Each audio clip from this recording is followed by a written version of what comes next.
Greetings all, F-Man here. Welcome to another 1/18th scale model car review of this from AutoArt, the McLaren MP4-6. The McLaren MP4-6, it is one of the great Formula One cars throughout the history of Grand Prix racing, in that it won itself a Constructors' Championship, and it also brought one of its drivers the Drivers' Championship. Of course, those of you who know, you know exactly what it is that you're looking at. You're looking at the Formula One car driven by Ayrton Senna and Gerhard Berger in the 1991 championship, and it was the car to beat that year. In fact, it was so good that it was unbeatable, winning the drivers' and constructors' titles. That is, of course, a tremendous feat for any team and any Grand Prix car.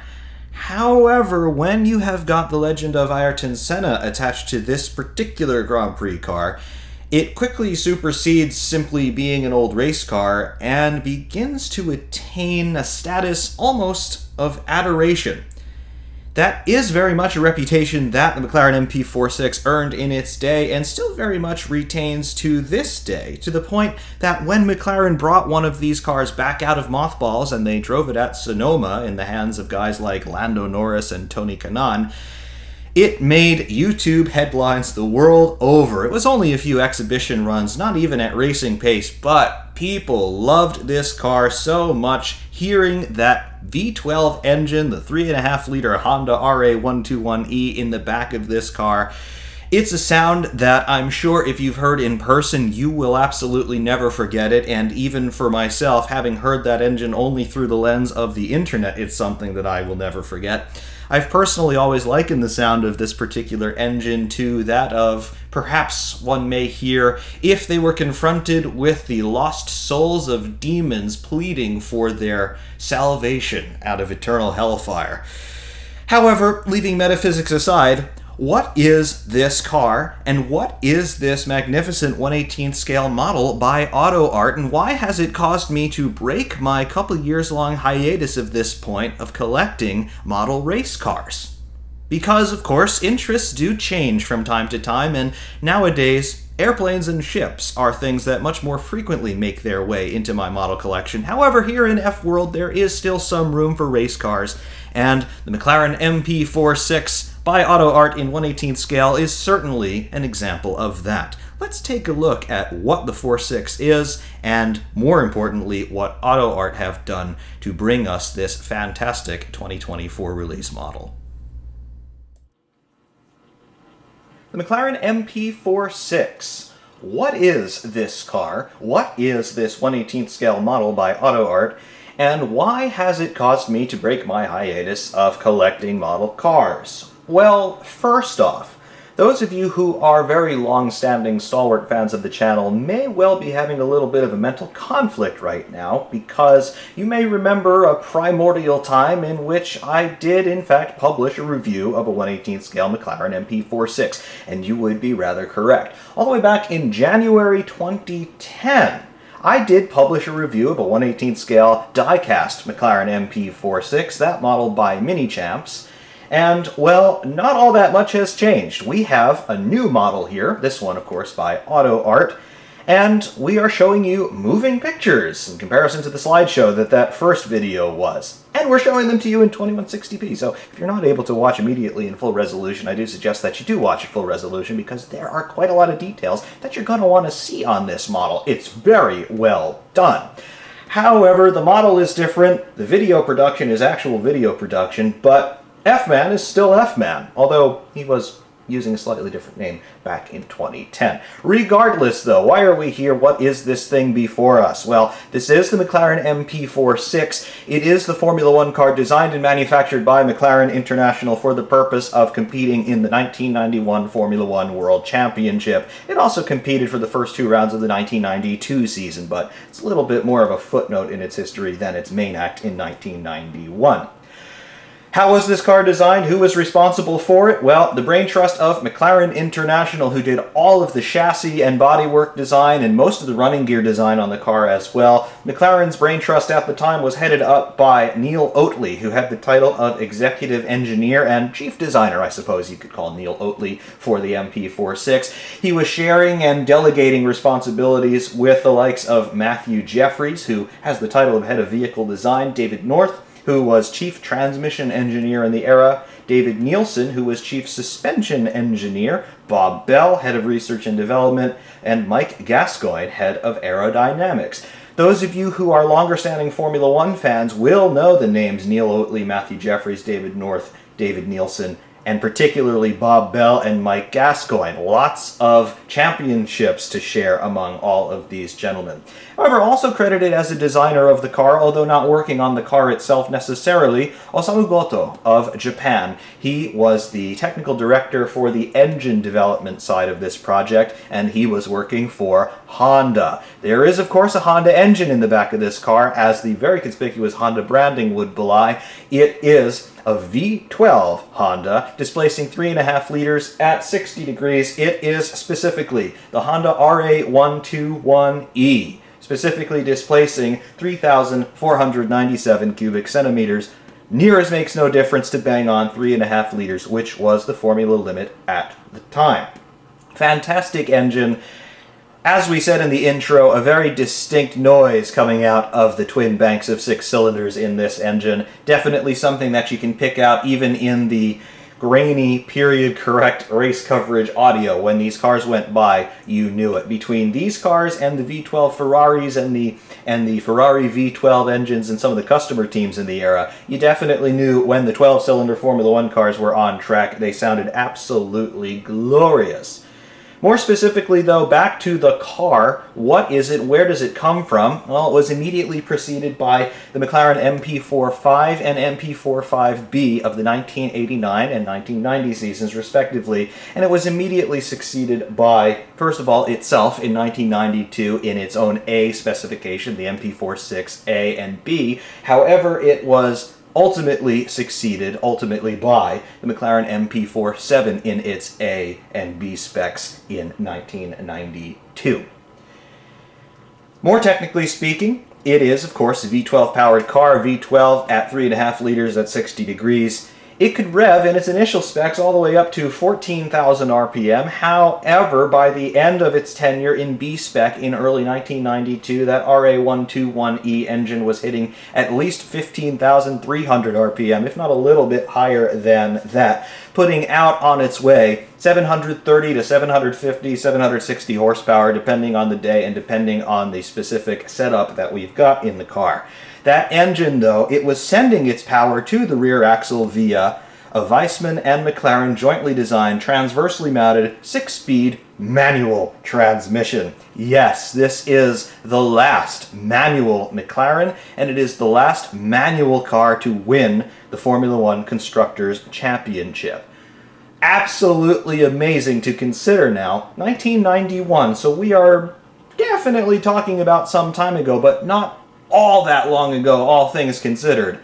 I was not quite alive when this car was racing, but I was damn near close enough to it, and many of you, of course, remember this car racing in period. And a manual gearbox! How many of us drive a manual car on a daily basis? I venture to say, if you're still watching my channel, you like cars, which means you probably drive a manual one.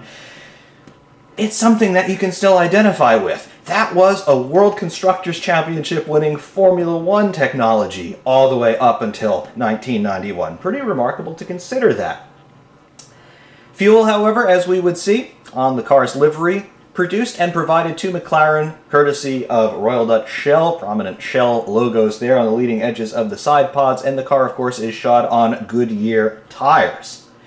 In terms of competition, what did the 4.6 accomplish? Well, it was only ever entered in Formula One competition by McLaren International, and it was only driven in anger by Ayrton Senna and Gerhard Berger. You see Gerhard Berger's car here. Specifically, you are seeing what I believe to be chassis number 9, based on my research into this model, because this is the car that won the 1991 Japanese Grand Prix.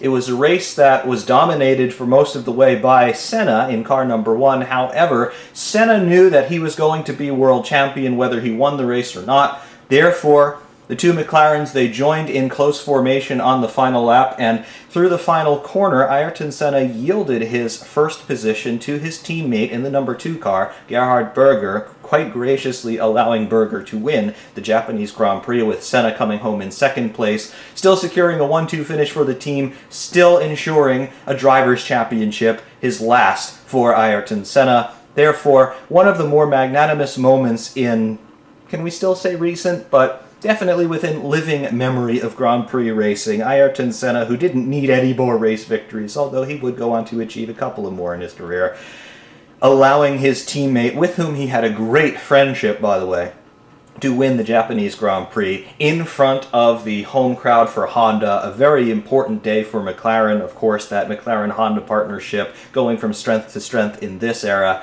Very, very cool moment. Competition history, though. The car made its debut at the 1991 United States Grand Prix. That was at Phoenix. The car also took its first Grand Prix victory on that day in Phoenix.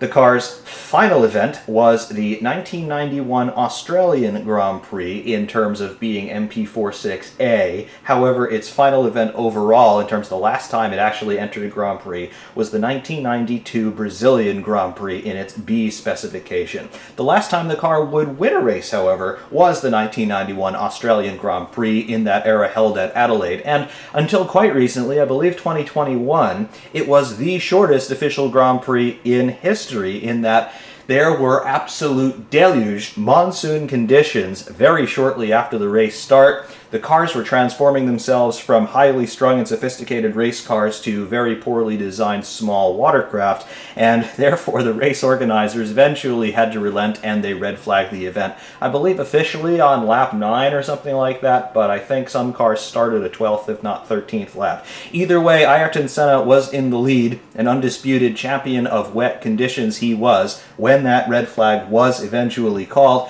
Therefore, Senna and the 4.6 credited with winning the 1991 Australian Grand Prix, although half points were only awarded for that event. Therefore, out of a tenure of 18 Grand Prix entries, the MP46 in the hands of both Senna and Berger won 8 times. It scored 19 total podium finishes, 10 pole positions, and 5 fastest laps. It is credited with the 1991 Constructors' Championship for McLaren International, and it's also credited with the 1991 Drivers' Championship for Ayrton Senna, which ultimately would be the last Drivers' Championship for the great Brazilian. So we now know what the MP46 is, and generally speaking, what it did in terms of its competition history. However, how, pray tell, was all of that accomplished from a design and configuration standpoint? Well, first of all, it is a Formula One car, and a Formula One car is designed to do one thing and one thing only, and that is to put in a lap time around a closed circuit as quickly as possible. And when you look at a car like this, as radically different as it is from the Formula One cars that we have seen in more recent times, it appears to be an entire universe away from what you'll see pounding around racetracks during the Grand Prix in 2024. However, the overall purpose and the overall rationale for many features of its design remains the same.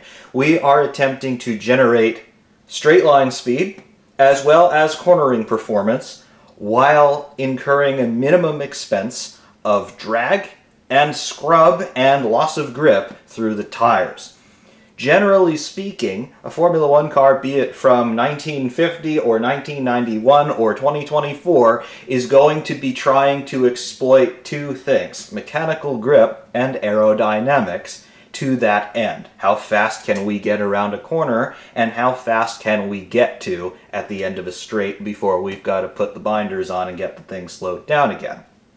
Well, taking a look at this car, and if you've got a mental image of a 2022 through 2024 spec F1 car in your head, you'll see that there is not all that much in common between them when we start to talk about the smaller details. However, macrocosmically, the features that we can see on this car are very similar to what you'll see on a modern one. We've got very prominent front and rear wings here on MP46. We've also got a central snorkel, that is for engine intake directly into the intake plenum here on this V12 normally aspirated engine, into an intake plenum that's being fed through a turbocharger on a modern engine. No such turbos here. However, you've got that general shape. You've got an engine in the middle, you've got front and rear wings, you've got a lot of cooling architecture and infrastructure around the center section of the car, the bodywork flaring out in side pods to house things like radiator ducts and the radiators themselves, and it starts to tuck back in towards centerline toward the aft end of the bodywork so that you can extract air out of the engine bay after it's been used for cooling purposes, and also to give the topside flow some place to go so that when it is accelerated out the back of the car, it's shot generally in an upward direction, creating an equal and opposite downward load on the rear suspension, and that is going some way at least to create the all-important downforce, that elusive thing that the designers, both past and present, were pursuing to enhance the mechanical grip available through the suspension and the tires. On the front wing here, you can see, generally speaking, it is a very simplistic device. We technically, though, have two main planes and two flaps because, unlike a modern-day Formula One nose and wing structure, this is not one-piece construction. A modern Formula One front wing, it is a single, unitary, unified unit, meaning that when the drivers lop the front wing off, the entire thing is liable to come loose in one piece. However, not so much the case in this era. Particularly on these lower-nosed cars and something called the high nose that eventually you would see applied pretty much universally up and down the grid by the mid to late 1990s. That was a thing here. Tyrrell started to play with that in 1990, but here in 1991, most of the teams, and particularly the front-runners, McLaren being the ultimate front-runner in this era, they were not so keen on adopting such a solution because they were finding their grip via other avenues. So we still have a low nose on MP46, and therefore we've got a front wing that is mounted directly to either side of that nose. We don't have any pylons or anything like that affixing this wing to the car, so that's something that is a bit of a departure. Although, on a modern-day Formula One car, the regulations have now effectively homologated the nose structures on those cars for a number of reasons that we don't really need to get into. But suffice it to say, we now have low noses once again on a Formula One car, but this was something that was strictly a design choice back in 1991 and not something that was mandatory as they are today in the regulations. However, you can see on the rear wing of this car, this looks a little bit more familiar. Again, a 2024 car has a bit different structure when it comes to the end fences on the rear wing, in that the 2024 cars don't exactly have end fences anymore because the designers were being designers and exploiting those for aerodynamic benefit, as they well should. However, the regulation said, no, we don't like you to be designers, therefore here's basically a spec rear wing and deal with it. However, be that as it may, you can see that we have got a double main plane rear wing on this car. We have got a more or less flat, straight and level horizontal element that's done in orange. However, the upper flap elements, those are where a lot of that downforce is being generated. There is even a central stay right in the middle of that main plane where you see the McLaren branding on this anti-tobacco liveried MP46. Of course, there would be prominent Marlboro sponsorship on the McLarens in this era, so anywhere you see McLaren on this car, read Marlboro in reality. However, you do see that central stay.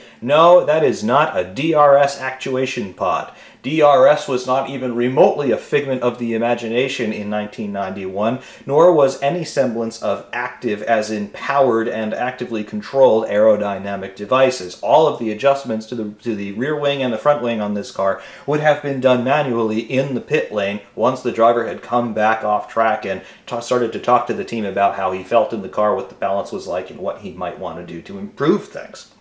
However, you can still see that we have got those supporting struts underneath that rear wing, taking up a lot of that force that the rear wing is generating in terms of downforce, and then transferring that into the car via those two pylons, those two very strong struts. They probably were done in some metal like titanium, if not just steel, but they're transferring that force down into the car via the gearbox casing, to which the rear suspension is also mounted. So there you go. We're more or less directly influencing the suspension, which of course is directly connected to the wheels and tires, so that aerodynamic grip being transferred down into the car into the devices of the tires that are generating all of our mechanical grip. Because remember, those four tires and those four contact patches from those four tires are the car's only interface directly with the ground. Its whole purpose boiled down to just four patches of rubber not much bigger than the overall surface area of the palm of your hand. So very interesting when you consider that. Also though, on that rear wing, you will see a beam wing there. That is the lower element here on this car done in black. I'm led to believe that would be bare carbon in this era.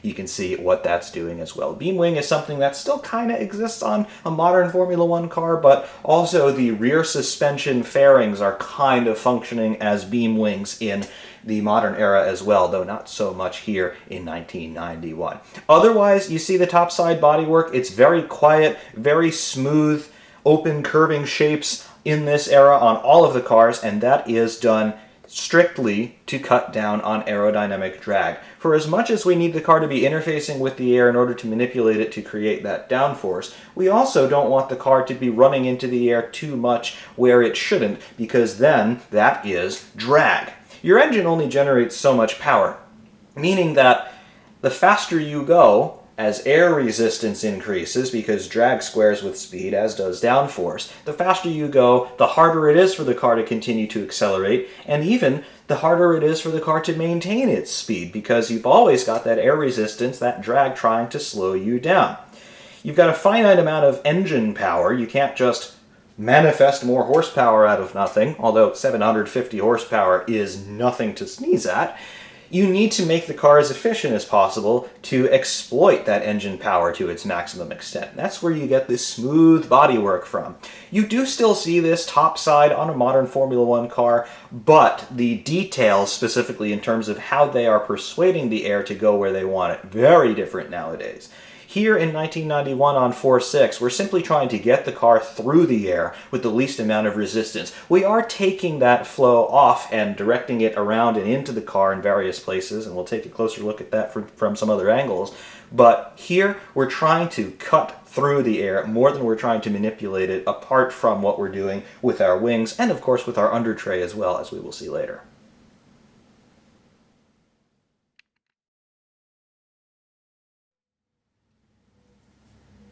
Taking a look here at MP4.6 from the right side, and here you can start to get a view of the overall plan of this car, particularly in what we were speaking about in the previous segment of just trying to minimize drag by minimizing our contact area with the airstream apart from what we're doing with that airstream with our front and rear wings. You can see generally this overall profile from stem to stern, if you like, from the nose tip all the way to the terminus of the rear bodywork underneath the rear wing in the area of the beam wing. You can see this overall profile of a contiguous curve, almost reminiscent of the canopy of a fighter jet. And why does a fighter jet have a canopy that's shaped the way it is? Well, first of all, it allows the pilot enough room so that he can sit inside the cockpit, but also it's got that curving shape because it's very efficient at cutting through the air without doing too many other things to that flow. It's going to keep the flow clean in that it's going to be more or less laminar across that upper surface, but at the same time, because of that, it's going to minimize drag. That's exactly what the MP4.6 is attempting to do with its overall shape as well. And again, with your mind's eye, just sort of replace the profile of the car as you see it here with a fighter jet canopy, and you're going to get overall the rationale of why the car has the general shape that it does. However, you can see that we are doing some things here with that flow. First of all, you can see because we are not precisely 90 degrees on, right in the area there of the intake snorkel, you can see we've got a big hole in there. That's because, well, we've got to be taking off some of that flow so that we can take that air and run it into the engine, which is absolutely going to be gulping a lot of it when it's bouncing off the rev limiter at around 15,000 RPM, putting out 750 to 780 horsepower, whatever it ultimately really was. We need air for that purpose. We also need air for the purposes of downforce generation, but we'll get back to that. Primarily, though, we're taking in more air charge, inlet charge, for the radiators and cooling that powertrain. There are, of course, side pods on this car, and they do have large intakes on their leading faces. However, here we can see on the right side of the car, we have got this big hole in the side pod. Really, this is taking the form generally of a NACA duct. And what is a NACA duct trying to do? It's trying to discharge high-pressure flow over an adjacent surface so that the flow remains entrained and attached to that adjacent surface. We are exploiting the Quanda effect, ladies and gentlemen. Remember when we were talking about 2011 and 2012 Formula One cars routing the exhausts out the back of the side pod, but they had these little ramps on the backs of the side pods around the exhaust outlets, out the exhaust pipes there. They were trying to entrain that high pressure flow out of the engine onto the side pods and then feed the upper elements of the diffuser that way. McLaren kind of doing something similar in essence with these NACA ducts around the exhaust sides of the radiators, but obviously they are not engine exhaust. They are just ambient air that has been sent through the cooling matrix of the radiator, taken the heat from the water circulating inside those radiators, and now that air needs to go someplace. We could keep it under the bodywork, but that's just going to generate a lot of high pressure in the vicinity of the engine, and it's already hot air, so it's not going to help cool the engine anymore. So let's just get rid of it. We're going to discharge it out the side. Some of it's going to go directly toward camera, yes, but remember we're also moving forward through the air, and the shape of that duct, the inner surface there of that duct, inboard toward the center line of the car, that's scalloped so that the air is not just going to be sent out haphazardly. It's going to want to entrain itself to that profile of that inner surface of that duct, which means that as it exits the duct, it's going to remain entrained, as much as possible anyway, to the Coke bottle section of bodywork. And you can see that Coke bottle section highlighted in that day-glow orange, heavily inspired, of course, from a pack of Marlboro cigarettes. Yes, because it's the 90s and everyone loves the 90s. However, there's another thing that you're going to notice about entraining air and directing it toward this central section of the car and getting toward the rear end of the car. Remember when Formula One had its last major change in technical regulations in 2017, making the cars wider and longer with larger wings and larger diffusers so that they'd be faster around corners? Well, we were talking in that time of a lot of space to play with topside, getting toward the rear end of the car in the topside area of the diffuser. Same thing is happening here in 1991. You can see here the outboard edge of the floor. Modern parlance would call this a reference plane. However, it's not a reference plane in 1991 because there's no step plane or plank on the bottom of this car. That step would only be instituted after the 1994 season to cut down on the underside downforce that we haven't talked about yet, but we will shortly. You can see that as far as topside goes, once we've exhausted air out of that radiator duct, we want it to entrain itself to the topside bodywork, toward the Coke bottle section, and then ultimately out the top of what is the diffuser on this car under the beam wing. You've got this open area, this roughly triangular space between the extreme outboard side of the car and then inboard behind the rear axle center line there, toward where the exhausts of the engine are routed, but they're going underneath. And then ultimately up and out underneath the rear wing. That's what we're doing. The more free real estate you can keep in this section, the more space to play with, means the more air that you can get into that section, which means that as you accelerate that flow over top of what is really the diffuser, around the vicinity of the gearbox casing, the more air you can entrain through there, the higher velocity flow you're going to have to get necessarily, because when an airflow goes through a constriction, its speed has to increase in order to maintain the volume going through, because conservation of mass, we can't just delete air out of existence. It's got to go somewhere, and it's going to go somewhere faster. When you've got a flow that is impinging along an adjacent surface, the pressure exerted on that adjacent surface drops the faster the flow goes. This is why airplane wings make an airplane fly, or in the case of a Formula One car wing, it's why those wings make the cars hunker down closer to the ground, because we're creating a low pressure zone under the wing rather than over top of the wing like we're doing on an aircraft. Same sort of thing going on here though with the top side of the diffuser. However, this is functioning more or less like an aircraft wing, in as much as we're creating a low pressure zone in the top side of the diffuser here, because we want to extract air from underneath the car as it exits from the under tray, which we'll see in a moment, at least from the rear zone. But that's generally what we're doing, and all of that work is happening in the rear third of the car or so. You can see farther forward, we've got our front wing, we've got our end fences for the front wing, very simplistic compared to what you'd see nowadays, and of course the front wing itself is very simplistic compared to what you'd see nowadays. We've got our front axle just hanging out here in the airstream, not a whole lot we can do about it. In later years, you would see the teams do things with their front wing end fences to create what was called outwash, to try and steer high pressure air around the outboard side of the front axle. Here, because the front wing and its end fences are completely inboard of the extreme extent of that front axle, we're actually creating inwash. We're not doing much about the airflow that's going around the front tires, but we are doing a lot about the airflow that's going inboard of them, because we want to energize flow into the radiators, as well as make sure that the flow that we have already captured from underneath the front wing as the car immediately interfaces a given section of air, we want to make sure that it's not spilling out along the sides of the monocoque here laterally, that it's all entrained under the car, roughly center line, so that it doesn't leak out the sides. And that's also one reason why these cars ran so close to the ground, but again, we will get to that further.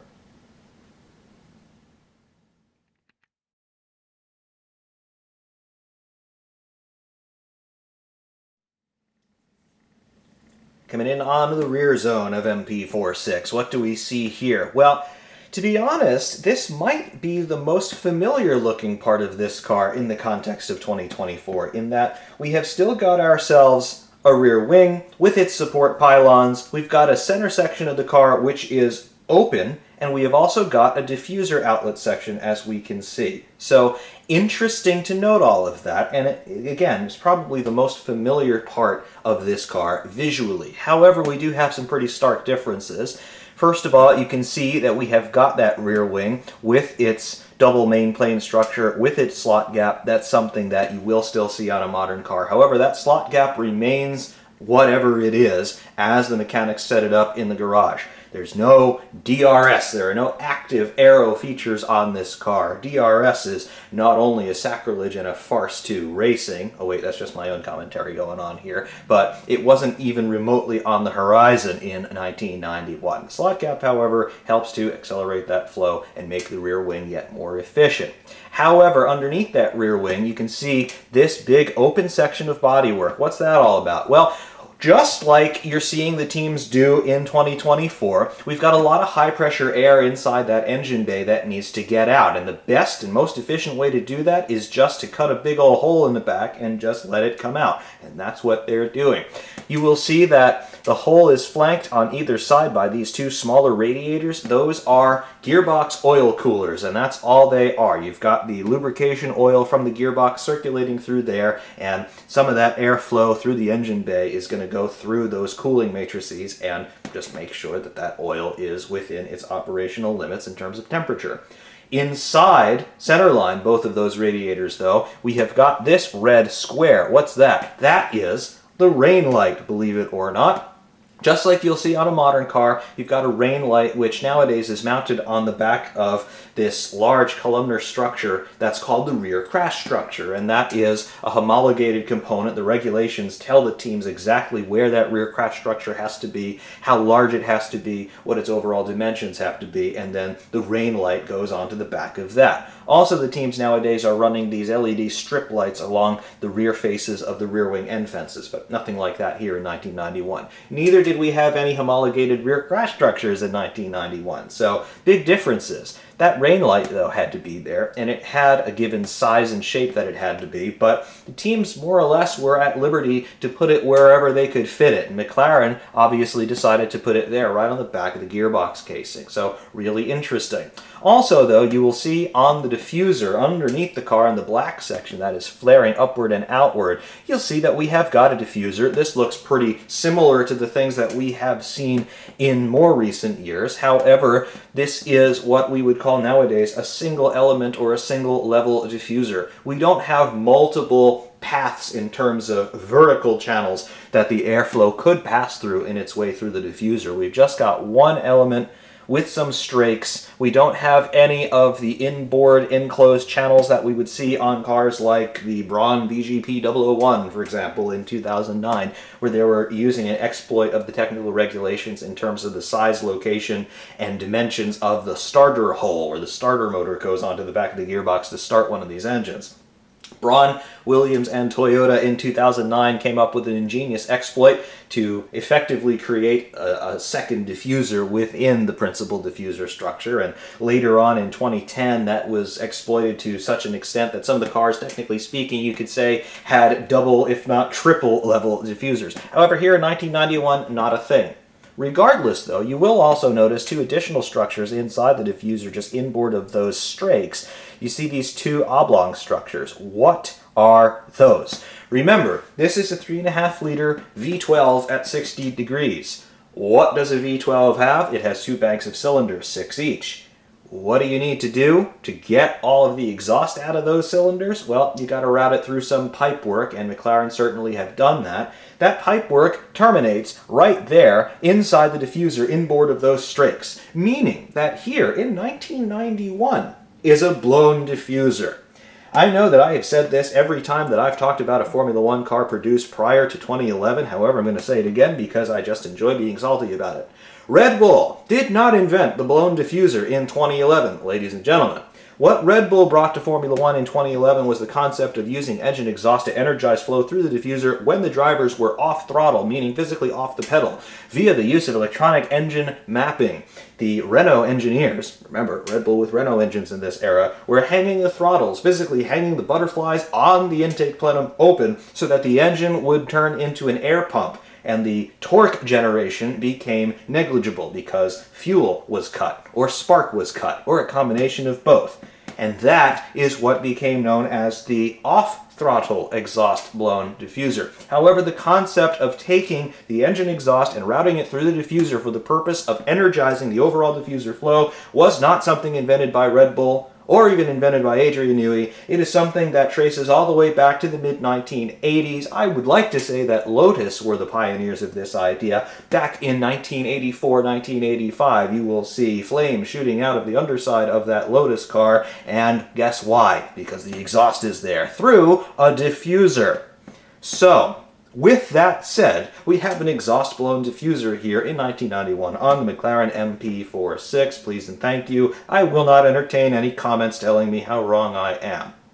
However, be that as it may, we do also have our rear axle with drive coming out of the transaxle really on this car, gearbox and differential combined into a single unit and mounted transversely. So we've got a transaxle transverse here on the MP4. We have got wishbone, top and bottom there, push rod coming out of the wheel hubs, and then our drives, our half shafts coming out into the center lines of the wheel hubs so that we could get ourselves torque out from that engine and drivetrain down onto the racetrack.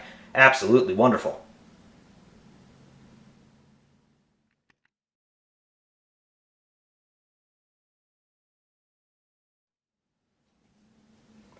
And here on the left side of MP4 really nothing else to speak of that we didn't see on the right side of the car because the car is more or less symmetrical laterally. However, a couple of things that we didn't mention that, of course, were also evident on the right side of the car. You can see here that front wing end fence. There we go. You can see not only the shape of the end fence, kind of mirroring the overall shape of the entire car in that fighter jet canopy sort of proportion, but you can see that we have got these dark circles in there. Those are the fastener holes for the fasteners that secure the wing flaps in their places, and they have multiple different levels at which they can be secured because you need to be able to change the angle of attack of that front wing, because the more angle of attack you have, the more downforce the wing can generate. And that's something that the mechanics, of course, will be adjusting throughout the race weekend, if not even during the race itself sometimes, as the drivers come back to them and tell them about what the car is doing at different points, as the fuel burns down, as the tires wear in, all that kind of thing.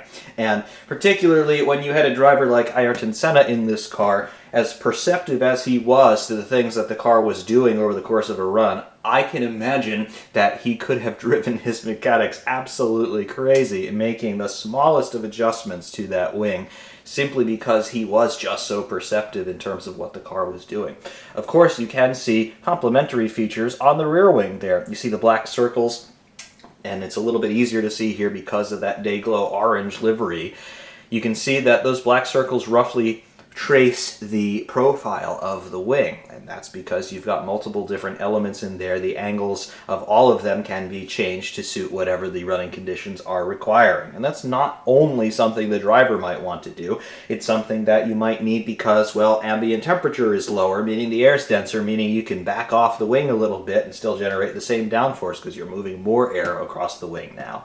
Similarly, well, if it's raining, guess what? You need more downforce. So all sorts of things influence the car setup, not only driver preference. However, in the center section of the car around the cockpit, you can see that we have got a windscreen. Yes, an actual windscreen, just transparent material that the driver can see through. No, it's not meant to keep rain out of his eyes or anything like that. He's obviously wearing a helmet anyway. But the windscreen is there, just like it is still on many of the modern cars. They still run a windscreen of sorts, not quite as large as this one. Nowadays, it's just a little letterbox slit kind of thing. But still, it is a transparent material that the drivers can see through, and it serves strictly an aerodynamic function, just like it does here on MP4.6. It serves the function to keep the high-pressure wind blast out of the driver's face, even though he's wearing a helmet. If you know what a sphere does in a wind tunnel, how you get the oscillating flow on the back side, on the leeward side, same thing happens to the driver's head, which creates awfully uncomfortable buffeting, which is very fatiguing for the drivers to deal with. So if you can get that air up and over the driver's helmet and give him, comparatively speaking, dead space, then he's going to be a whole lot more comfortable. Also, you can take that high pressure air and you can send it upward toward the intake snorkel, which is very good because the more air you can ram into that snorkel, the more power the engine in theory can generate. The more oxygen you have in there, the more readily and the more completely your fuel is going to burn, meaning that sweet horsepower is all the more potent. Beyond that, though, just take a look. Wing mirrors here, obviously one on each side. Still more or less the same location and proportion on a modern car, but the teams have gotten a whole lot more creative in terms of precisely how they shape the fairings of those mirrors for an aerodynamic benefit, of course. And also, you can see this little red line from our perspective, it looks like. That's the steering wheel. So you can see just how much more exposed the drivers were in this era. Obviously, we don't even have a remote figment of any sort of head protection. We certainly don't have halo. We don't even have the soft, crushable foam cockpit surrounds that we would start to see post-1994.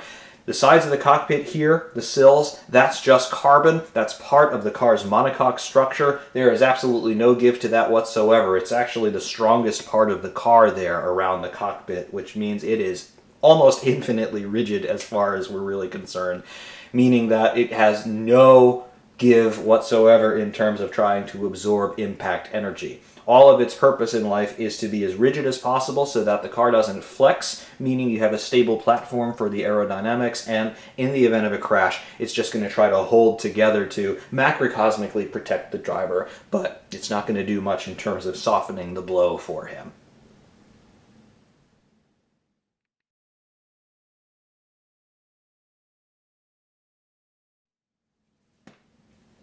Now here, taking a look at the front end of MP4.6, and this far and away is the biggest departure, I think, from what you see in a 2022 to 2024 spec Formula One car. It looks an entire universe away. We're worlds away from what we currently see. Beyond the idea of having an open-wheeled car with this spindly push rod, in this case suspension, and a front wing with a nose cone that comes more or less to a sharp point, there's not much in comparison to similarities, anyway, to a modern one. And, well, yes. However, what is going on here is telling you an awful lot about how this car does what it's supposed to do. Unlike you see on a modern car where you have got so many elements of the front wing here, aerodynamic appendages, as well as just the shaping of the main plane itself, particularly toward the outboard sides where you see the end fences on this wing, all of that on the modern car is just trying to exploit the airflow to create downforce at the wing. Not so much of that is happening here. You can see that we have got a single main plane on this wing. It's just straight across with no features on it. However, the upper flaps, you have got just one per side. Technically two upper flaps, but you've got basically one. They're functioning as one unit, even though physically they are two separate units on the left and right sides. But that's all you're doing. It's quick and dirty. You're trying to get the air to entrain itself to the wing and then get shot up, because equal and opposite reaction, you're going to get downforce that way. However, much more importantly, what this wing is doing in how low it is to the ground, we're creating a slot gap between the bottom face of the wing and the track surface. And when this happens, once again, Bernoulli's principle comes in. When you force a flow through a constriction, its speed has to increase, and we have Henri Coanda from Romania telling us in the early 20th century that the pressure exerted on an adjacent surface drops when that airflow increases in its velocity. Therefore, we've got ourselves downforce being generated topside on the wing, but the vast majority of this car's downforce is coming from the under tray. We don't have pure ground effect in 1991, as we would have seen in the late 70s through the early 80s to about 1982 or so. But we do have ground effect very much in this era of Formula One design. We don't have the ability to seal the under tray in that we cannot physically put bodywork appendages along the flanks of the car to scrape the track surface and physically stop air from spilling out the sides of the car. But the designers can get awfully close to it, and that's exactly what they did here in 1991 on the 4.6. First of all, you can see the end fences of the wing on either side. You can see how close they are to the ground here.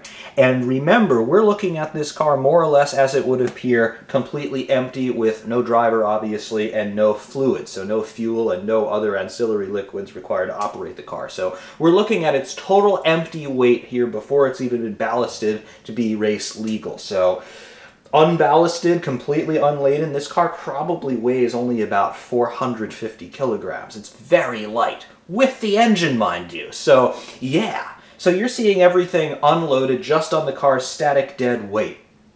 When the car was fully loaded and ballasted according to the setup and as according to scrutineering, with the driver on board, with all of his stuff, the car would weigh about 505 kilograms, and then of course when the fuel comes on, now you're talking in excess of 600 to the tune, probably closer to 700 at the start of the race. Because, another commonality with a modern car, these cars neither could refuel during the Grand Prix. However, these cars on full tanks are still times lighter than the modern ones on full tanks. However, because you did have a significant amount of weight on these cars at the start of the race, you would see them scraping the ground quite often. And you could tell when this was happening because the cars would often be throwing up showers of these bright sparks. And that's a product of the magnesium and titanium skid blocks that would have been fitted to these cars as sacrificial parts just to protect the structure of the cars themselves from that bottoming, from that grounding that's happening. Again, as the fuel load burned off and the suspension could start to decompress, the ride height would increase and the cars would be sparking significantly less toward the end of the Grand Prix. But if you remember that very famous sequence of Ayrton Senna and Nigel Mansell at Catalunya in 1991, Mansell is putting an overtake on Senna. It's a 4.6 and FW14 side by side, two absolute giants of the sport, Senna and Mansell. No shortage of prowess or bravery between those two guys, wheel to wheel into turn one at Catalunya during the better part of 200 miles an hour, less than a foot apart for sure. You see both cars throwing up those sparks. That's why. When the car is riding so low to the ground, it is creating that constriction between the floor or the wing main plane, whatever surface we're talking about, and the ground. We're accelerating that airflow, and when we accelerate that airflow, the pressure drops on the adjacent surface, meaning that the entire car is turning into a wing surface. And that net negative pressure under the car, in comparison to the net positive pressure above the car, creates that suction effect and downforce. You could remove the front and rear wings from this car and it's still going to generate a significant amount of downforce. Of course, not as much as it would with the wings affixed and properly set up, but the car still would be creating a whole lot more downforce than its own static weight, even just because of the flow going on through the under tray.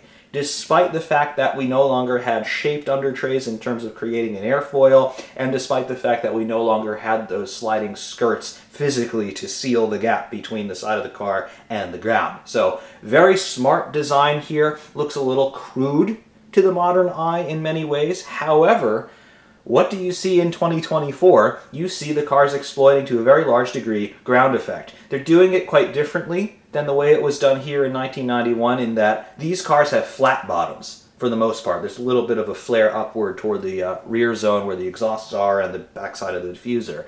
But for the most part, these cars have flat bottoms. They don't have a plank either. There's no reference plane and there's no step plane there, that 50mm gap that the rules still mandate, by the way. But the modern cars also have tunnels in the under tray, effectively analogous to the tunnels that you see on either side of the side pods here where the radiator inlets are. Effectively analogous those are to what you would see under a modern Formula One car, where you've got an expansion zone under the central section of the car. The air expands, its speed drops, but its pressure drops as well, meaning more downforce. And then, of course, you need to accelerate it again to get it out. But that's what the modern cars are doing. This car, simply a flat bottom, but still exploiting Bernoulli's principle to that great effect. And of course, Mr. Quanda comes in as well to explain some of the finer points of the physics. Fantastic. Obviously, we're nowhere near a modern car in terms of the overall net downforce it could produce because, well, this one is from 1991 and the 2024 designers have 30 plus years of hindsight, in part gleaned from cars like this, to draw on. But the designers in this era did a very good job using the very limited real estate they had on these cars as well, because remember, they're a lot smaller than the modern cars are. So great use of resources, great use of the technical and physics knowledge that these guys had, and of course, it was good enough to win the Constructors' Championship if you were McLaren. So wonderful design work in and out on this car, top side and underside. Now, having jogged the car back over to this front quarter view looking from the left side, what has AutoArt given us here in this 2024 release of the McLaren MP4 Well, I do have an MP4 already. That one is a die-cast model by Minichamps as part of their Ayrton Senna collection, and it is a fine model. However, this one from AutoArt, it is of quite a different pedigree. Those of you who have seen my other model car reviews know that I own several examples of cars from companies like BBR as well as CMC and Exoto, and those are the premier levels in the 118 category as far as I'm concerned, as far as my experience and my ownership tells me. However, AutoArt, many a time, aspires to achieve similar levels in terms of the features that they can offer and the general level of craftsmanship that they have. This car definitely achieves that, and one of the ways that a Formula One model achieves that, in my estimation, is the inclusion of features like removable body work. Very rare on a Formula One model, even one as old as this one is. Again, this is a 1991 car in 2024. Formula One, it's always state secret level of security. They don't want you knowing what's going on under the skin. However, by the time a car is the better part of 35 years old, they are willing to divulge some secrets. So now you can have an MP4 with removable bodywork. And no, this is not the first to market with this. TrueScale Miniatures some years ago did make an MP4 model with removable bodywork, but this one is better, and I'm going to show you why. However, be that as it may, before we actually do remove the bodywork, the other interesting thing about this model is it's a resin cast model, and my experience in my ownership historically with resin cast models has been less than stellar. Most of the time, resin cast models don't have the features that I look for, in that they don't have rolling wheels with working steering, and they certainly don't have opening or removable bodywork. This absolutely breaks that trend entirely. It has all of those things, and a little bit more, which is really, really cool. However, just hinting at the amount of detail that lurks underneath that engine cover, you can see here, just underneath the H in shell right there, you can see that we have got that little circular opening, and then there are a couple others moving aft on the bodywork. That's not just a decal, that's not just part of the livery of the car. That actually is a hole, and behind it is a threaded channel for a screw. And AutoArt give you this screwdriver, and the small little dots that you can see around the neck of that screwdriver are screws. Yes, those screws can be fitted into the bodywork to secure it semi-permanently. You can obviously tell that I have not removed this screwdriver or the screws from their original packaging because, quite frankly, those screws are so small that you could legitimately inhale them, and I'm not entirely sure the body would expel them again because they're small enough to where it probably wouldn't do any damage. But you can, if you want, secure that bodywork with screws. That's a detail that I've only seen on true-scale miniatures with things like removable wheels. Remember the Tyrrell P34 we took a look at? That's got removable wheels with wheel nuts and a special wrench to take them off. The Williams FW14B from Exoto that we've also seen has similar features with a special wheel nut and wrench to take them on and off. Very small fixtures, of course, basically scale correct, and they actually work. This is something similar. I'm never going to use this, quite frankly. It's too small, and my hands are too big, and it's a little crazy. It really is. But I appreciate the initiative, and I appreciate the thought to make something like that actually work. However, you're not going to want to affix that bodywork permanently because there's so much to see underneath that you might not want to keep the car dressed at all. Let me show you what I mean. When it does come time to undress the MP4-6, how does that work? Well, we have two sections of topside bodywork that we can remove. First of all, you can see here on the nose of the car, we have got ourselves this bodywork, which covers the front end of the monocoque. And also, pay attention to the nose tip right here. On a modern car, this is something that's not structural in terms of being integral to the monocoque, but it is structural in terms of being integral to the front wing and nose assembly. On this car, not the case.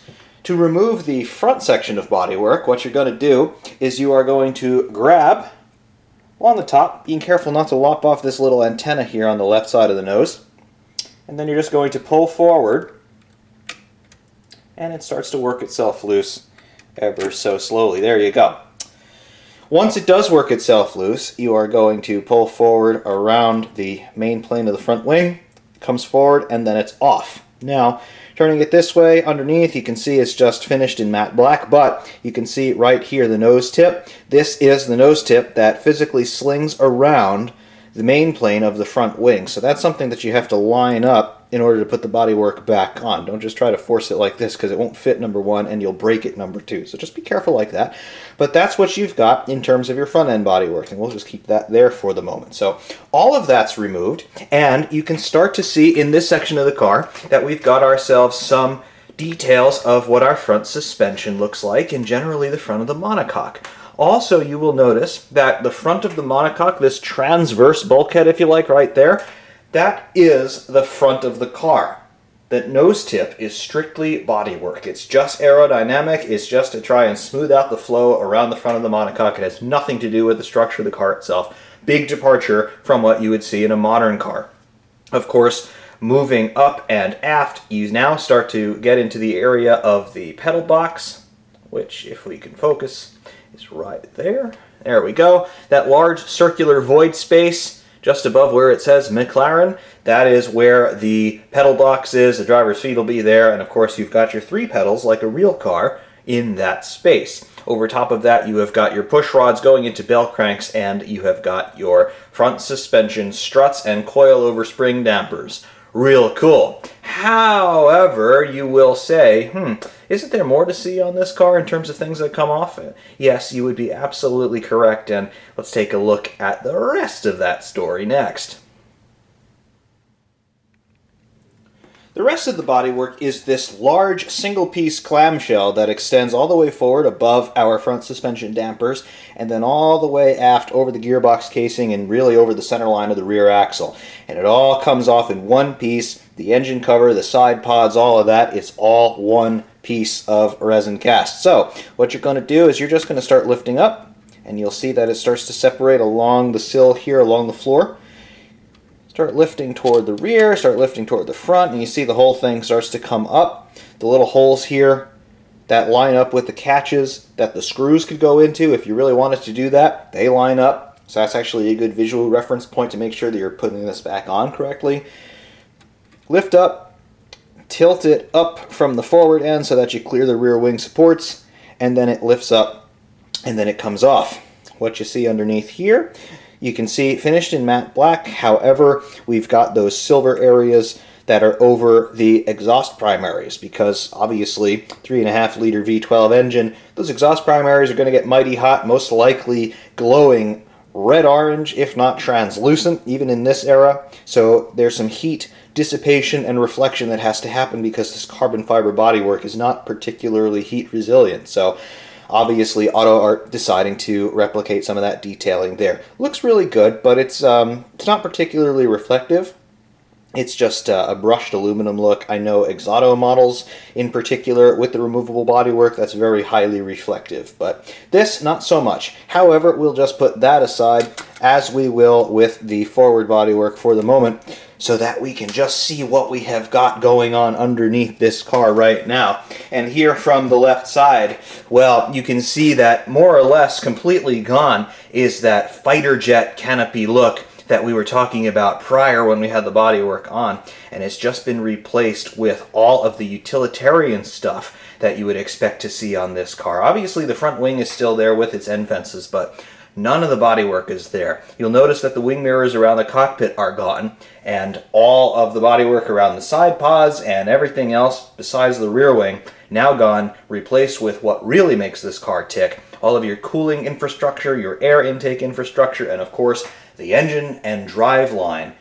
Oh yes, there is oh so much to see in here. Here at the front end of the car, this is probably the biggest departure that you'll see from a modern car, just as it was with the bodywork installed. However, you can see the stark differences between what you'd see on the front end of a modern car with its bodywork removed compared to this one.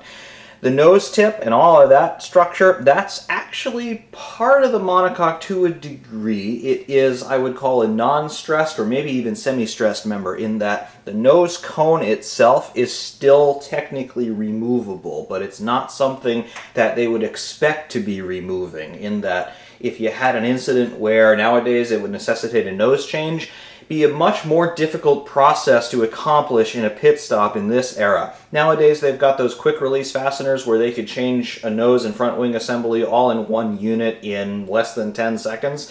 Not so much the case here in 1991. This would require removing that front bodywork first of all, and then the mechanics would have to get underneath the car and make sure that all of the catches that semi-permanently affix that box structure could be removed, and then all of that kind of thing. And then I suppose they'd have to hope that the mounting points weren't pulled out of the chassis. The chassis proper begins just where you see the McLaren text there. And then, of course, that circular void space is really an indicator of where the chassis proper is. The driver's feet do have to be arrears of the center line of the front axle. This is something that started to come into effect in the mid-1980s after a series of accidents where drivers had severe leg injuries in frontal impact. So they do at least have that accommodation here, but there's little else in terms of what we would consider in the present day in terms of driver safety, be it active or passive measures. Beyond that, though, you can see that we have got our double wishbone pushrod front suspension, very cool, and then over top of the chassis we have got our bell cranks linking those pushrods to the dampers mounted on top linearly as far as we're concerned. So those bell cranks are going to be actuated via the pushrods from the wheel hubs, and that's how the car's going to be soaking up all of the perturbations and oscillations that it's going to encounter as it's going along on the track. Very cool. You'll also see that we have got ourselves this antenna on the left side of the car, screen right. That's not something that you see on the right side of the car, but there it is. Very rudimentary by modern standards in terms of the telemetry data that the car would be transmitting back into the pit lane. As the cars went past the start-finish straight, they would send a data burst over to the pit wall, and they would get some snapshot parameters to see what the car was doing in that particular moment. But there was very little in terms of data logging that was going on in this era, and there was effectively nothing in terms of real-time transmission. Nowadays, Formula One cars are linked up with a couple different GPS feeds, and they're truly sending gigabytes worth of data back to the pit wall, as well as then via pit wall relay to the team's headquarters from wherever in the world the race may be. So gigabytes, if not terabytes of data being processed in pretty much real time nowadays. Here, they would be working in the realm of kilobytes, maybe the low order megabytes at very best. So big differences between then and now as far as this car is concerned, and that little antenna is effectively the only indicator of the real-time monitoring, rudimentary as it may be, that the teams were capable of achieving in this era. Of course, the antenna would also be handling radio transmissions because, you know, radio was still a thing in 1991. We're not that primitive, but yeah, it's a big difference. If you saw a Formula One car today with the front nose assembly removed, you would also see the brake master cylinders there and the fluid reservoirs for the master cylinders. That's something you would see on this car as well if we were able to remove the nose box proper, but not the case on this model. But that stuff is still there as well on this car, so maybe some more commonality, maybe not, depending upon your perspective, but it's all there nonetheless, and that's what it looks like on 4.6. Taking a look at the right side with all the bodywork removed, very similar in macrocosmic terms to what we saw on the left-hand side. However, I would argue there's a little bit more to see on the left than there is on the right, absent the bodywork. However, if we start to take a look at the center section of the car around the cockpit, take a look at how exposed the cockpit really is. The bodywork provided a little bit of a fairing in this area. It was simply cosmetic and, of course, for some aerodynamic purpose as well. But when you remove all of that, you truly see just how exposed the drivers really are. And it's a little bit of a stark contrast to just how cocooned and sheltered the drivers are in the modern era, because obviously they've got the high cockpit surrounds and they've got halo on top of that. So drivers nowadays very well sheltered from the wind blast, as well as in the case of debris incursion in the cockpit area. Not at all the case here. And remember, these drivers didn't even have the Hans device, the head and neck restraint system, meaning that if they did get any sort of impact, their head via that whiplash motion was going to go any which way and physically impact the cockpit side. So definitely some big improvements have been made in that regard, and even without a system like Hans, if you've got those high cockpit surrounds and a lateral impact, the driver's head is only going to move so much before it impacts the deformable, crushable foam that's designed to absorb that energy. So definitely big improvements in the more modern era in terms of cockpit safety and cockpit design. But that's what it is here on the MP4-6.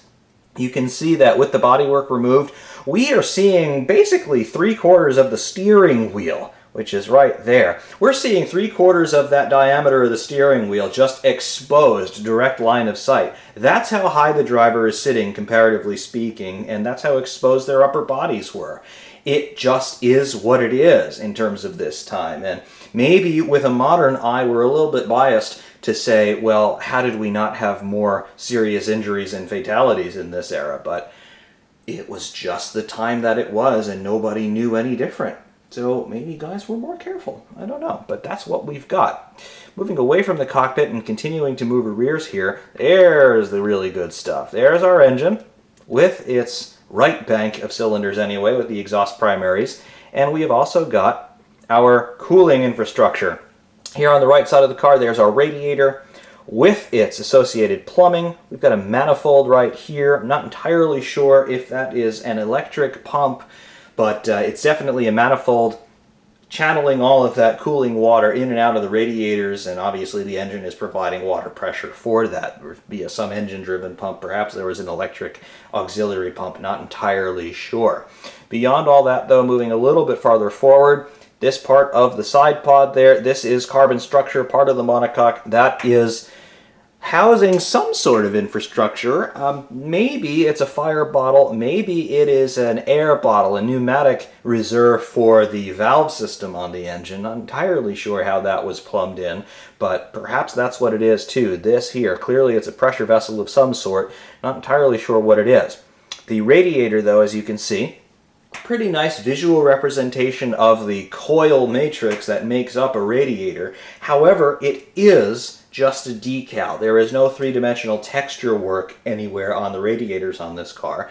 And that's something that does set this one apart a little bit from either a CMC or Exauto model, in that if this were an Exauto, that radiator mesh would actually be a wire metal mesh that you could feel when you touched it in 3 dimensions. This is simply a decal. It looks the part, but it doesn't feel the part. Does that particularly bother me? No, it doesn't.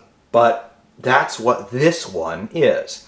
As we move aft, though, taking a look at the engine, the cylinder head looks really, really great. You can also see here that we've got a spring and a retaining screw. That's for our throttle.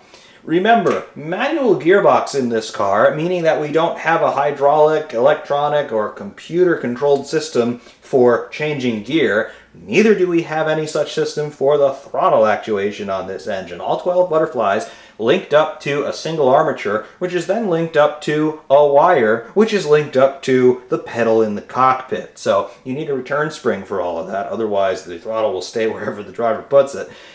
That's what that's for. That's the return spring for the throttle, and that's really cool that they bothered to model that. Beyond that, though, the rest of the cylinder head, that looks really, really cool. And you can see the exhaust primaries, all 6 of them, coming through into a 6-into-1 collector pipe out the back, and then ultimately down through the diffuser where it exits the car. Really awesome. Beyond that, though, you'll see in this section here, this cylindrical structure, that's the oil tank. Dry sump lubrication system, of course, on this car means that you can carry less oil, so it's a little bit less weight that you've got to cart around, but dry sump also means that you're basically immune from G-force, particularly laterally. So as the car is going around corners, and even a car like this, remember, it doesn't weigh all that much, the downforce that it does produce, you're going to be hitting 3.5 G through the corners easily, so that oil surge may starve parts of the engine of lubrication. Dry sump solves that problem. You're delivering the oil under pressure to strategic parts of the engine at all times, meaning that you can accelerate as much as you want and you're not going to have oil starvation, at least not because of G-force. Beyond that, though, just moving aft, you can see the side of the floor, and then we get into the rear axle, those deep inset wheels on the rear axle, all that load bearing, of course, because all of your torque from the engine goes through the rear axle, and of course the rear tires are considerably wider than the front ones because they've got to deal with all of the torque for the acceleration, and they've also got to deal with braking and cornering, so they're a good deal wider. Beyond that, we've got ourselves the rear wing end fence with all of the adjuster holes that you can see there, roughly tracing out the outboard profile of that wing.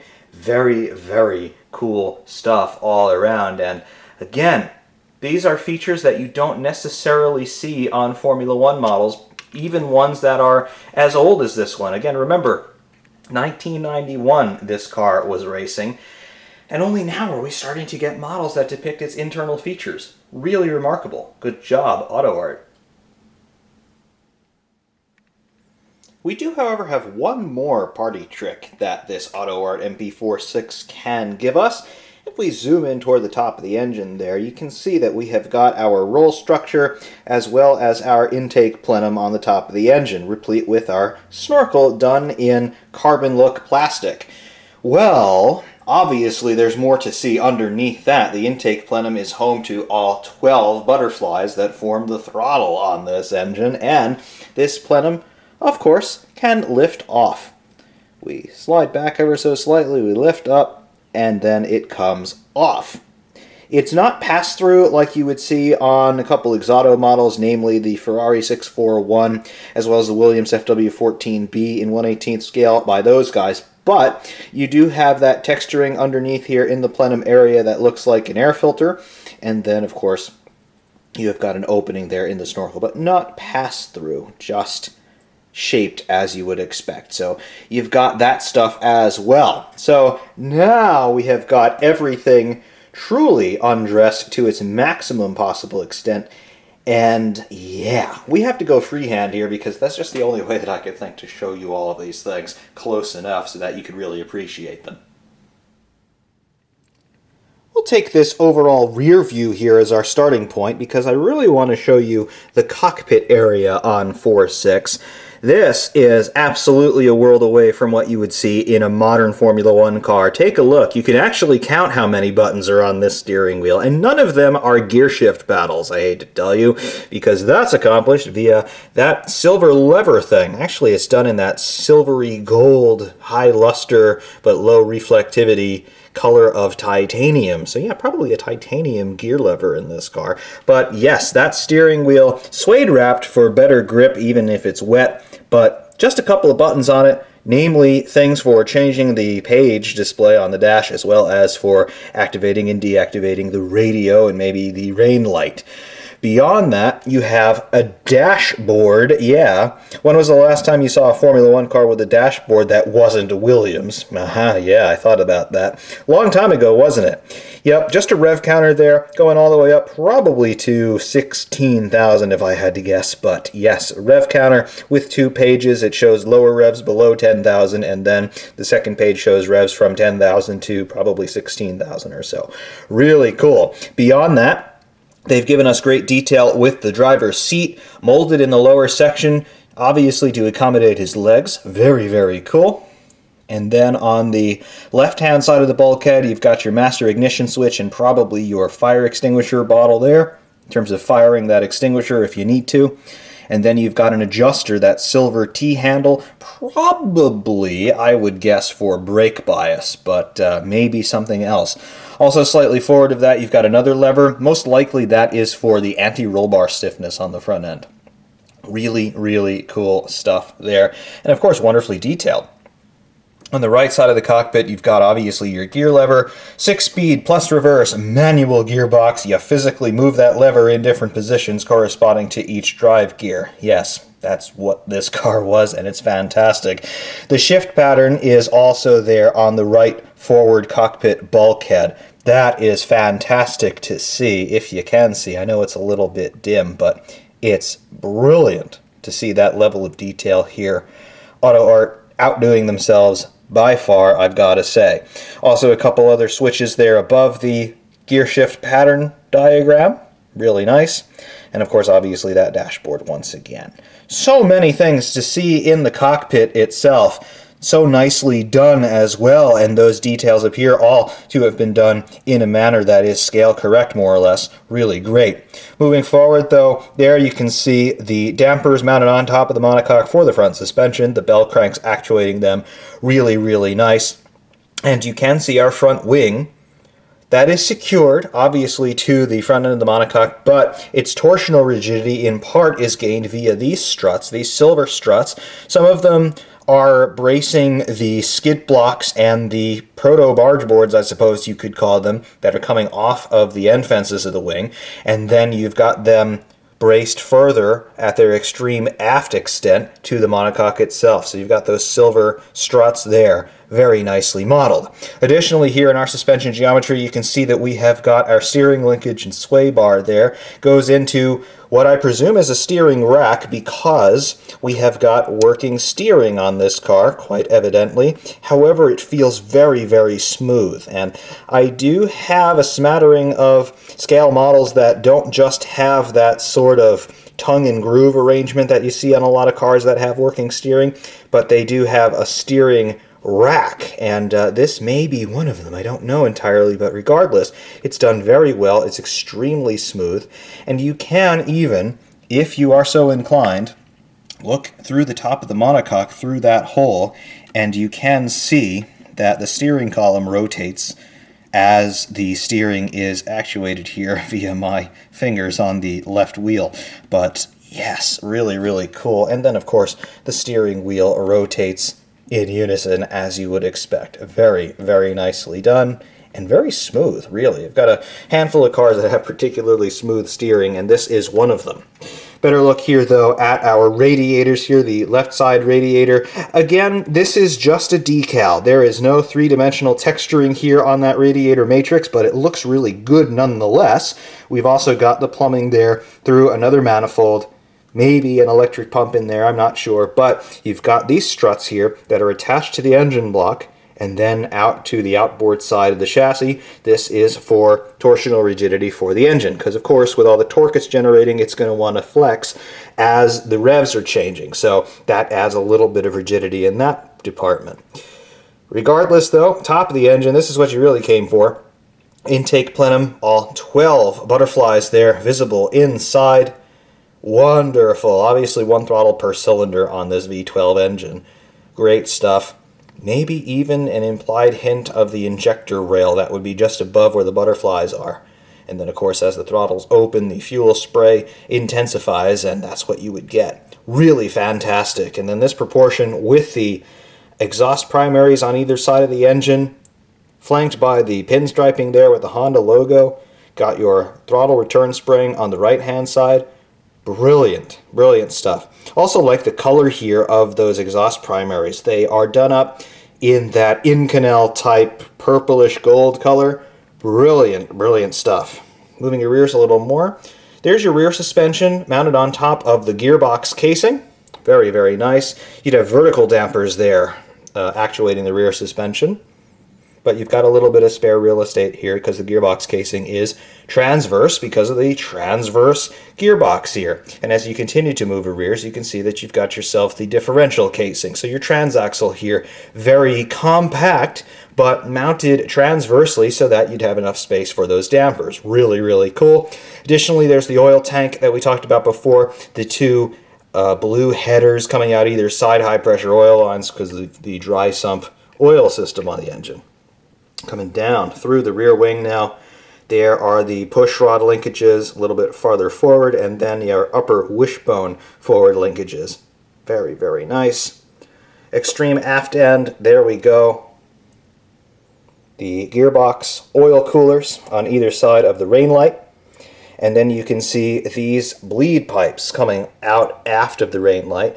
And these are just overflows for the cooling system, I'm led to believe. There's an expansion tank somewhere, but if that is overwhelmed, you got to vent that pressure to atmosphere, and that's most likely where that would happen. Absolutely wonderful. Beyond that, there's your underside of the diffuser, with the strakes coming down from the top of the floor to the ground.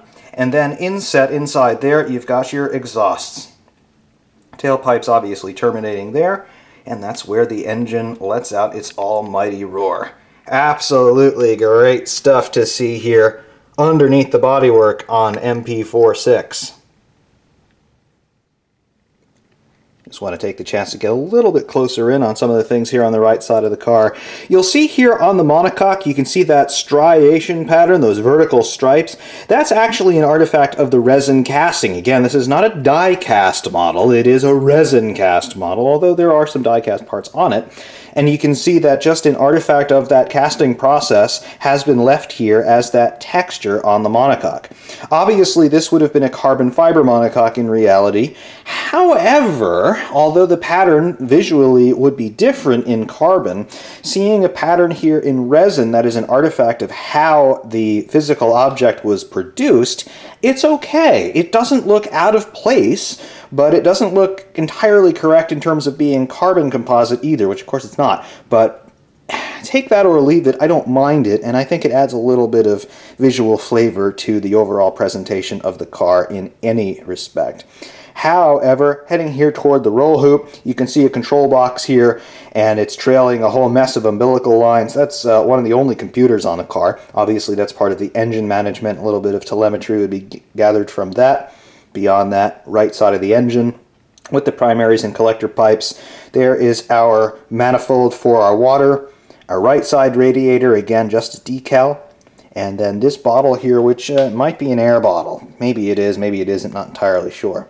Either way, though, lots of stuff to see. Back up toward the roll hoop, though, you can see that we have got this little circular protrusion right here, done in rubber. This is actually the Marshall kill switch, and you'll see it's right there by what I presume is the ECU, the engine control unit on the car. If the marshal or a driver got out of the car and couldn't shut the engine down for whatever reason. You could pull that little ring, and you'll see it's right there at the ECU. It'll physically cut the communication between the ECU and the rest of the engine, probably shut down the fuel pumps, and kill the engine if for whatever reason the driver just couldn't do it from the cockpit as they normally would. Really cool, and that's a safety feature. No reason to have a marshalling clutch on this car though, because everything in terms of the driveline is analog and manual, so you could pop the car into neutral by reaching into the cockpit and grabbing the lever and making sure it's in the center. So that's really cool. Beyond that, though, you can see from topside looking down into the engine bay, we've got that same heat reflective material there, the silver material underneath the exhausts. That's the same that we saw on the underside of the engine cover. All that's there, obviously, for the same reason, because the floor on this car is carbon fiber, just like the bodywork on this car is carbon fiber. And carbon's not particularly good at dealing with high heat, so you want some sort of material there to reflect that heat. Very, very nice. And obviously, taking a look at the whole car here, completely exposed, it looks absolutely great. And you can really tell that this is still a product of yesteryear, even in its own time, because remember, the semi-automatic gearbox had entered Formula One in 1989 via Ferrari and their 640. And in 1991, Williams were starting to come on song with their paddle shift semi-automatic gearbox. However, because that system and the Renault V10 engine in that Williams FW14 were a bit unreliable at the beginning of the year, it was enough for McLaren to get a last gasp and win the Constructors' Championship with this, the last manual Formula One car to do so. However, one last thing. Believe it or not, AutoArt give us a parting piece for this model, and they do it via these. What are these? These are high stands, really, and you get two of them, and they're both identical, and they're just done in plastic. They're not very strong, and they're not for supporting the weight of the car, so don't get that mixed up. However, what these high stands are able to do, if you really want to do this, is they can support the primary bodywork, the engine cover. And if you are so particularly inclined, you can position those high stands strategically and then put your bodywork on those high stands, and you can display the bodywork alongside the car just like that, and then you end up with something that is really unique looking in terms of the 1/18th scale market.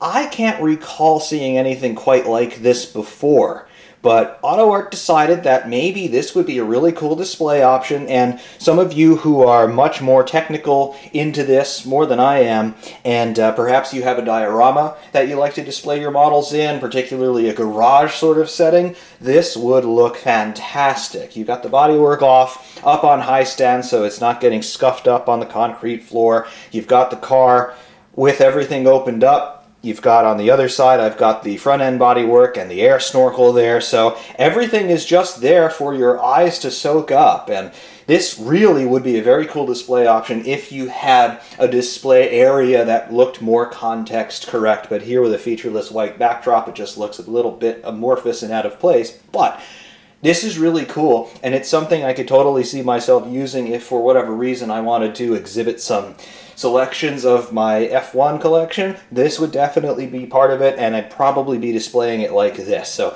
this is really, really fantastic stuff to see. I've got to say, hats off to AutoArt for doing this very unique idea, and it works well. So there it was, rendered in 1/18th scale in resin by AutoArt, the McLaren MP4-6. This model definitely is worth it to me personally in breaking my model car collecting hiatus. It's not been since early 2022 that I acquired a model car of any sort, let alone a Formula One car. However, once I saw toward the end of 2023 that AutoArt were going to be releasing this particular one, I certainly had to make special exception because This is one of my all-time favorite Formula One cars, and of course, the car itself is legendary because of its most famous driver, Ayrton Senna. And I happen to be a big fan of Gerhard Berger as well, so I simply cannot go wrong when it comes to the McLaren MP4/6. And to see one presented in 1/18th scale to the extent that this one is, with the fidelity to the real-world proportion of the car in terms of its shape and macrocosmic detail, but when you start to get closer in, and particularly when you start to remove the bodywork and you see just how faithful it is to every picture I've ever seen of the real deal,